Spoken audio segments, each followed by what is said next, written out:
मेरे दोस्तों, कभी कभी हम बात को बहुत ज़्यादा एक्सप्लेन करते हैं, अपना पूरा जोर लगाते हैं, लेकिन दूसरे हमारी बात को समझने से कासिर होते हैं। They did not understand what we said. लेकिन कभी कभी कुछ लोग ऐसे होते हैं जो बहुत कम अल्फाज को इस्तेमाल करते हुए अपनी बात बहुत अच्छे तरीके से दूसरे को समझा देते हैं। क्या ये साइकोलॉजी है? क्या ये जादू है? या उनकी बात में कोई ख़ास किस्म का की तासीर है? आइए डिस्कस करते हैं एक टेक्निक को जिसको एडा बोलते हैं, और ये टेक्निक को आप इस्तेमाल करके यही स्किल अपने अंदर डेवलप कर सकते हैं। अस्सलाम वालेकुम मेरे दोस्तों, मेरा नाम अली रज़ा ज़ैदी है। मैं एक ERP कंसल्टेंट, सोल्यूशन आर्किटेक्ट और पार्ट टाइम कंटेंट क्रिएटर हूँ। बहुत सारी बातें लोग कहानियों के ज़रिए समझाने की कोशिश करते हैं। एक्चुअली इंसान का जहन जो है वो बात को स्ट्रेट फॉरवर्ड नहीं समझता।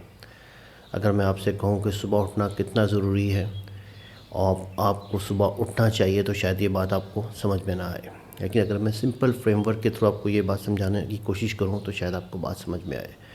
फॉर एग्ज़ाम्पल, अगर मैं आपसे कहूँ कि आप जानते हैं कि सुबह उठना कितना इम्पॉर्टेंट है, इसके कितने फ़ायदे हैं, फिर मैं आपसे कहूँ कि मैंने ये प्रैक्टिस अपनी ज़िंदगी में इम्प्लीमेंट करके देखी, मैंने अपना रूटीन चेंज करके देखी, और मैं सुबह 20 से 25 मिनट अपने दफ्तर जाने से पहले उठना शुरू हो गया। नतीजतन मेरी सुबहें पुरसकून हो गईं, मुझे किसी किस्म की टेंशन नहीं रही, और मैं बड़े इत्मीनान से अपनी रूटीन को बेहतर करने में कामयाब हुआ। आपको भी चाहिए कि आप एटलीस्ट 20 मिनट पहले उठें, जो आपकी सुबह उठने की रूटीन है। इस तरीके से ना तो मैंने आपको किसी किस्म की इंस्ट्रक्शन दी, ना मैंने आप पे किसी किस्म का दबाव दिया, और ना ही मैंने आप पे हुकूमत करने की कोशिश की, और ना ही आपको बुरा लगा। इस फ्रेमवर्क को जो बात मैंने आपको की, इस फ्रेमवर्क को एडा फ्रेमवर्क कहते हैं, AIDA।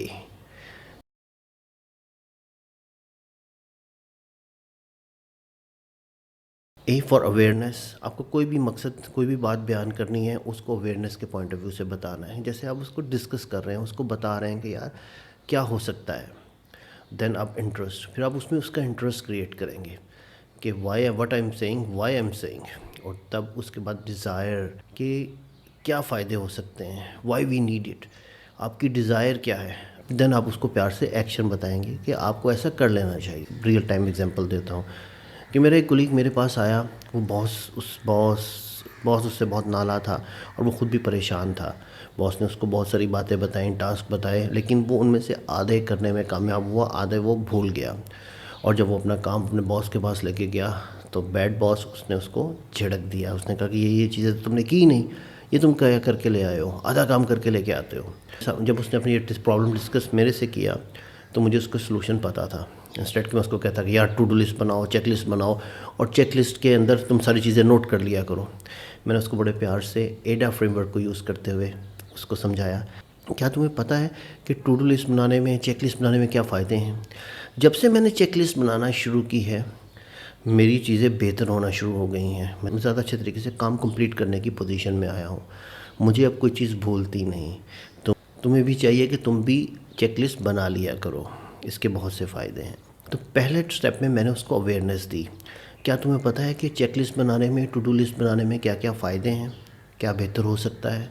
फिर मैंने उसको इंटरेस्ट क्रिएट किया कि मैंने जब से टू डू लिस्ट बनाना शुरू की, मेरे हालात बेहतर हो गए।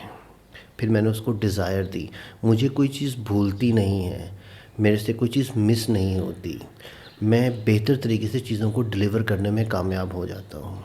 और देन उसको फाइनली एक्शन बताया कि मेरे दोस्त, तुम्हें भी चाहिए कि तुम एक चेक लिस्ट बना लिया करो, टू डू लिस्ट बना लिया करो, थिंग्स को नोट कर लिया करो। तो इस तरीके से जब हम बात करेंगे, उसको स्टोरी टेलिंग के अंदाज़ में बात करेंगे, दास्तान के अंदाज़ में बात करेंगे, तो उसको बात समझ में भी आएगी। मिलते हैं अगली वीडियो के अंदर।